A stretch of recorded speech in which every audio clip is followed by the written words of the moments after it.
Today we are flying from Wichita back to Anchorage, and when we flew down here, we brought our dog. She's in here. We thought we'd film a video on our experience flying with our dog and answer some questions that we got. I asked on Instagram, what would you want to know about flying with a dog in cabin? And we got some questions. And we'll also cover how we were able to fly her for free.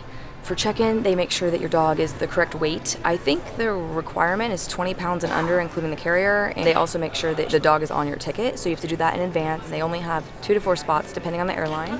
And then through security, you have to take them out of the carrier and walk them through, and then they just kind of like swab your hands. But you don't have to go through the x-ray or anything. They just let you walk through, and then they scan you that way. She's not really that bad, so that makes it good. I know I have heard of some people that have dogs that do whine quite a bit, but she is just the angel that we love. They have to stay in the carrier the entire time you're in the airport, so this will be her whole entire setup.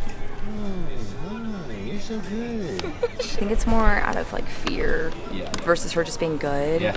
But we try and make it, and we try and make it as easy as possible. Once we're on the plane, we'll show you, we can open up the top, and there's doggy relief areas in every airport. We haven't used any medication on her. She is all natural right now. That's what they say, she's being a good dog. She's like starts barking.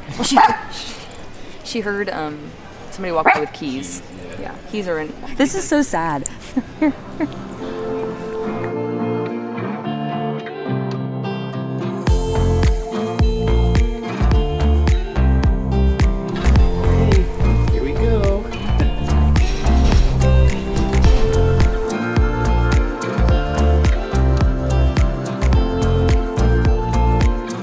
They just have to fit underneath the seat in front of you, and so her carrier is soft-sided, which I would recommend. You can kind of like smush it down if needed.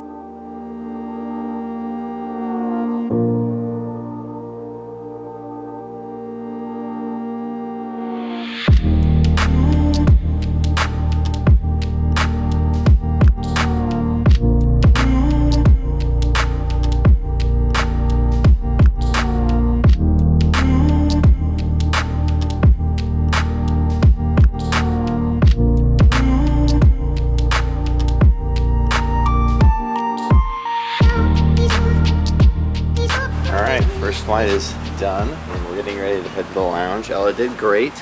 There she is. Hello, my baby. She just sat and slept the whole time, so she did great. So we forgot to interview her. Yeah, how do you feel about the flight? Is it okay?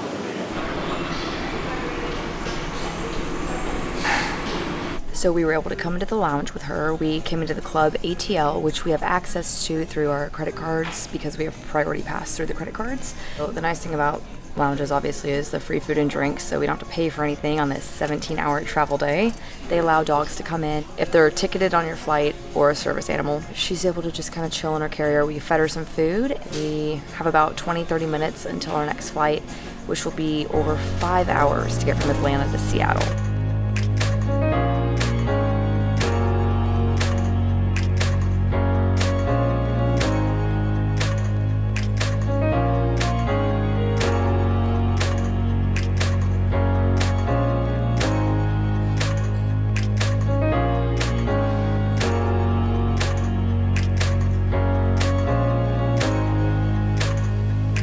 What we did before we started our travel day was we would look up the airport and then look up the pet relief areas.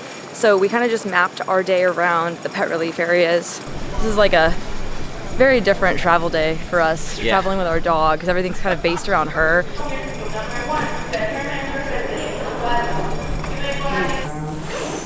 try and fix that thing. Go potty. These are really nice. Everyone that we've been to has had like a grass pad on the ground with a fake fire hydrant. And then like a showering off station, like a rinsing off station. Luckily our dog is a marker. She likes to mark over any kind of dog scent. So the second she smells the dog, she starts peeing, which is great because they've also been pretty clean. I've been pleasantly surprised with how clean they've been. I was expecting they'd stink and be nasty because dogs are just going in here all day. Atlanta, at least, has kept up with the one in Terminal F.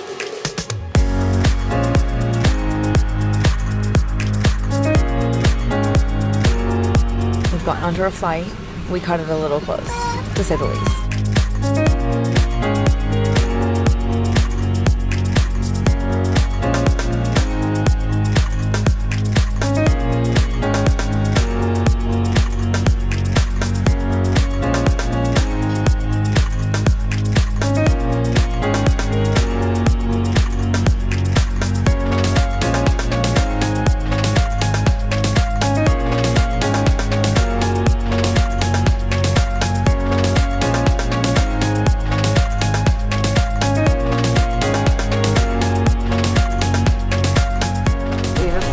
made it off of flight number 2.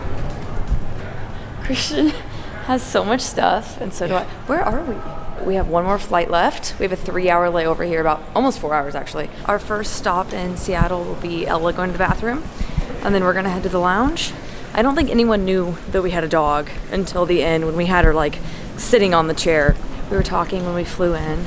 Flying into Seattle is always such a treat because we have been very lucky getting to see Rainier, and tonight was a beautiful sunset. Some of them don't actually have rooms. They have like these just little areas that are just off to the side, which is nice. So we just stepped off of our little transit train, and there was one right off the train, so that's cool.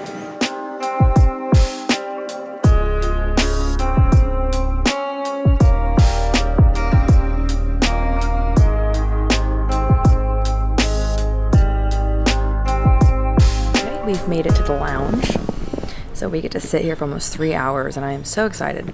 Also, please ignore my eyes if they're watering. I've been eating wasabi peas, and I ate too many.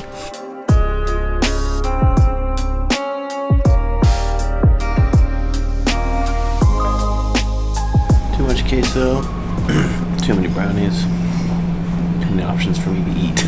We have literally no food at home, and so Christian has been stuffing himself so that he's not hungry when we get home. But now I think you've gone too far. I'm in love with this lounge. Yeah, it's like I'm in love with this club, but I'm in love with this lounge. It's funny because it's called the club. Oh, crap, I really missed a good joke there. I'm in love with the club, see? That doesn't work. I think we're starting to get a little bit delusional.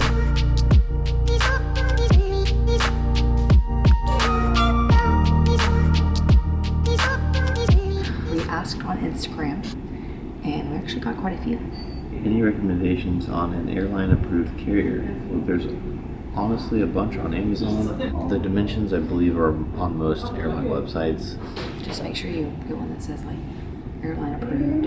Read the reviews. Do you medicate before flying? We actually have medication, but we did not give it to her. I think this is one of those questions where you probably know your dog better. Your dog pretty well. Is there a weight limit or breed restriction? I believe snub-nosed dogs can't fly because they can't breathe correctly. And then weight limit, I believe it's 20 pounds with the carrier and the dog. The next question is, what are people's feelings? Majority happy or annoyed? So thankfully no one's been annoyed, but she's also a very quiet dog. So most people don't even know that she's there until we get up and she's in the bag. They're like, oh my gosh, I didn't even know you had a dog. Any documents needed to fly from the state to state. Now this is probably going to be one of the most important steps when flying with the dog. It's kind of airline and state dependent. I did contact Delta and they said they had no requirements, but when we showed up at the airport, the Delta agent did ask for a health form, and I was like, I don't have anything besides her health records and rabies.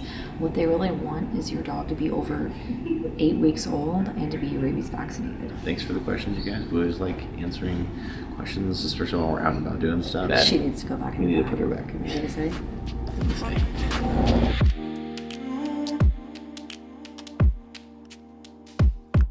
The whole thing is shook. No. Off we go.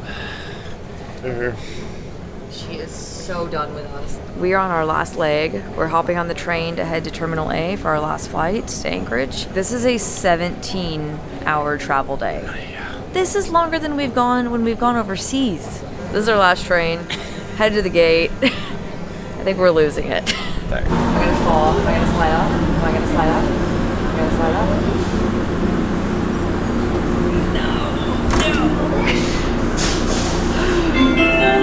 Just boarded our last flight, and they called it a light flight, which are words we like to hear, which means no one's going to be on this plane except for like 20 people. Should be a nice cruise home to Alaska. We're going to get home and go right to bed. So thank you so much for watching our video. Let me know if you have any other questions. This went a lot easier than I thought it was going to be flying with a dog. I was always kind of nervous, and then now I feel like it's very straightforward. You like to do things?